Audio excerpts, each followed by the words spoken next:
It was a normal day. Nothing out of the ordinary had happened. No meat in the face, no guy in a suit, no flying text hitting me in the face.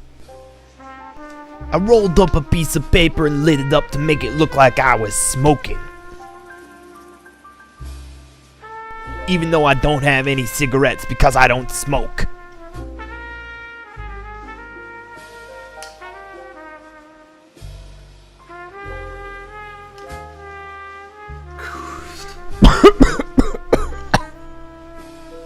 I had a better introduction planned, but instead I'll say some Italian foods and musical terms to make it sound like I know Italian.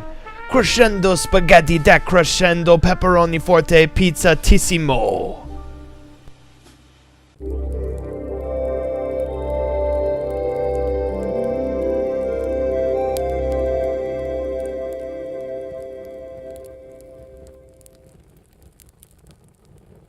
Mafia II is a third-person, mobster, cover-based shooter developed by 2K Czech and released in 2011.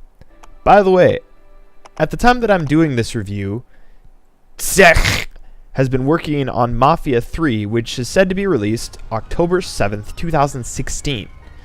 Get your fine suit coats on, blow the smoke from your pistols. There are a number of characteristics that are captured in Mafia II. My personal favorite is the effort the developers put into the differentiation between the 1940s and the early 1950s. Mafia II goes through a jump in time, and the game works very hard to make a clear difference between the 40s and the 50s, both in music and in the vehicles available. The protagonist says it best. It was like a whole new world. You play as the protagonist, Vito Scaletta. Vito was born to a very poor family who moved to Empire Bay. Vito befriended a fellow by the name of Joe Barbaro. I think it's pretty safe to say we've all met a Joe Barbaro. It's the friend that always gets us into trouble, and as people grow older, some grow out of it, others just keep getting into trouble on a larger scale. And that's Joe. Joe and Vito both got into trouble and became criminals. On one particularly bad robbery, Vito ended up getting arrested and had to make a choice. Go to jail, or join the army. Vito decided to take the army route. Soon after the war was finished, Vito was back at it with his pal Joe, and was on his way to becoming a top criminal. His favorable personality characteristics being a fierce determination to do whatever needs to be done to finish a job, and his extreme borderline fanatic loyalty to his friends and family made him a powerful ally and a dreaded enemy. What I appreciate the most about the story in Mafia II is that it doesn't try to paint the life of crime in a light or dark fashion. The story shows Vito both had great profits from his life as well as negative consequences. There's a price to pay for life choices. It's far too easy to lean one way or the other. It would have been very easy for the storytellers to have a parent narrative. By that I mean to say something along the lines of, "Don't do drugs, follow the rules, don't do this, don't do that, finger wiggle." Or say the reverse and glamorize a life of crime, indicating there aren't any consequences for murder, joining a mob, or theft. Saints Row. Don't call me out on that, by the way. I absolutely love Saints Row, but it's not apples to apples. My point still remains. But instead, I felt like both sides were given a voice in the game. Yes, the protagonist is a criminal. He isn't perfect. He even reflects upon his own life and decisions multiple times throughout the game. When I think about gameplay for Mafia II, the first thing I think about is actually one of my biggest disappointments about Mafia II. A lot of people seem to refer to Mafia II as being part of an open world genre. To me, that means I can go out, create my own adventures, and don't need to necessarily follow a linear storyline. I can go help the little old lady across the street, collect some pointless collectibles, unlock all my Dragonborn screams, and come back with a bazooka to nuke the poor souls in the main story when I return to finish the game. Well, it doesn't work that way in Mafia II. The game progresses from act to act, or chapter to chapter if you prefer. You can mess around as much as you want in between the different missions, or even just stopping at any point and just messing around doing your own thing. But you really don't accomplish anything specific or do any side quests because, alas, there really aren't any side missions or quests. However, this isn't to say that I didn't enjoy the small amounts of open worlding that I did, because that would be dishonest. I love stopping all the traffic on the highway. I love standing on top of the policeman's car while he stares blankly forward and ignores my mocking of the law and hopping up and down on his hood. Or walking into a store, blowing a guy's face through the back of his head, taking the money and escaping before the police can even find me. I'm not the one with the problem. You're the one with the problem. I'm not crazy. You're the one who's crazy. You're driving me crazy. They stick me in an institution, said it was the only solution to give me the professional help to protect me from my enemy myself.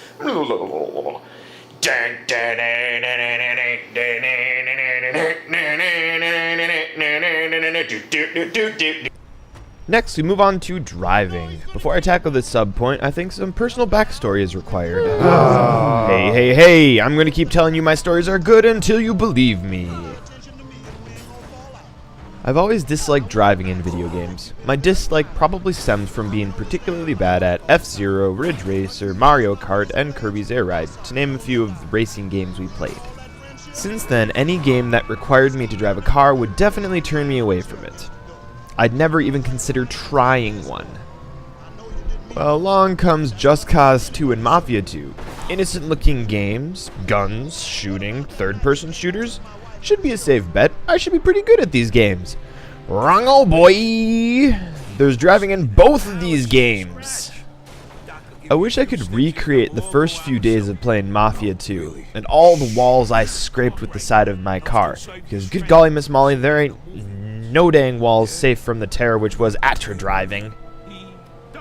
Guess what? Unless you wanted to walk forever to get someplace, you need to drive in Mafia 2.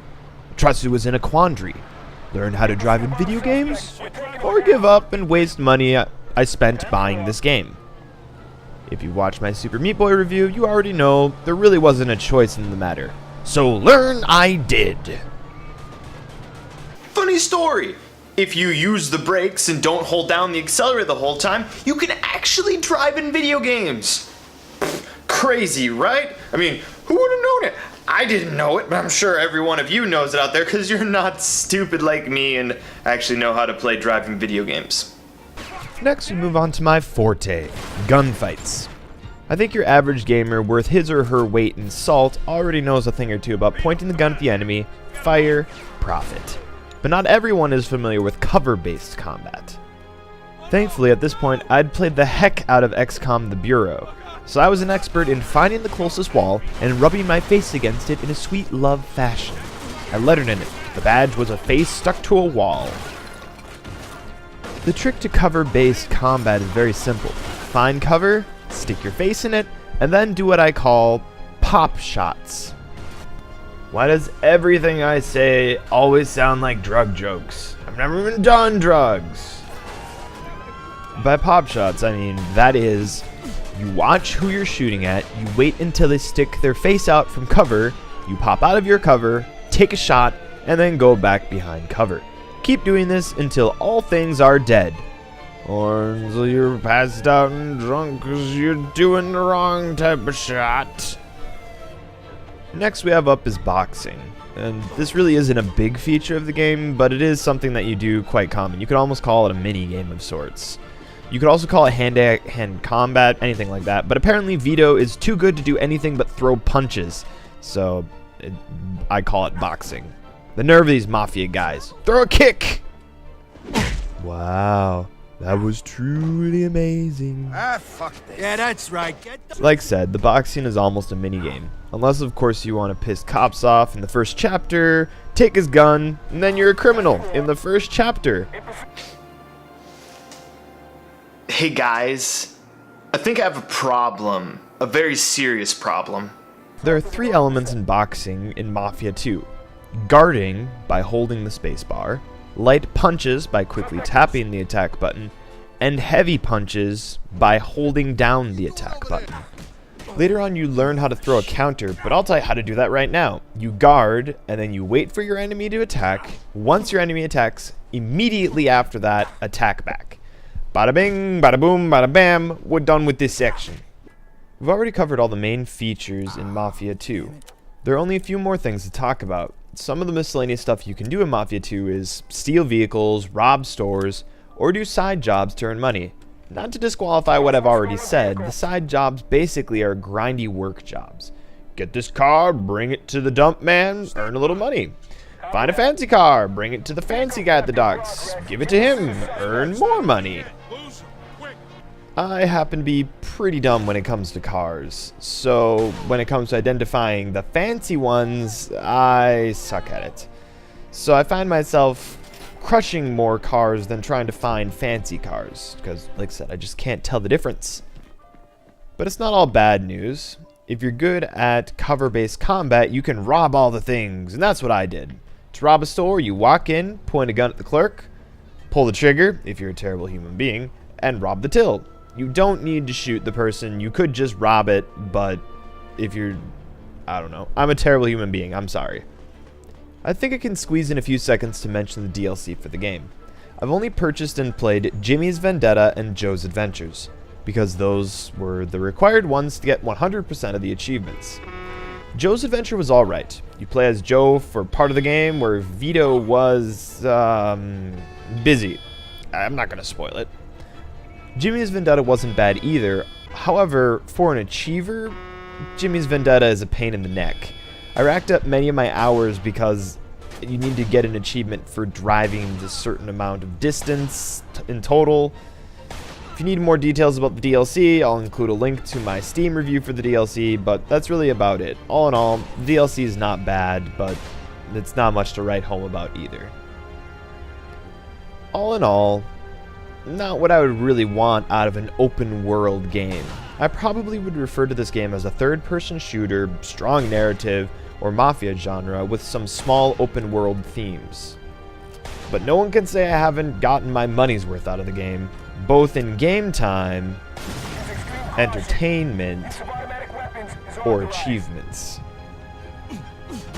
Now if you'll excuse me, I feel my inner psychopathic kleptomaniac trying to get out. That's a nice table you got there. Hey guys, I'm gonna make this really quick. If you liked the video, remember to like the video. If you liked this video, be sure to check out my previous review that I worked on, located on the annotations somewhere around here. And that's it. See you guys next time. And said, "Let's add lens flares." And everyone was like, "What? No. Everyone knows you like those." So they met in the middle ground and made everything very light and shiny and sparkly surfaced.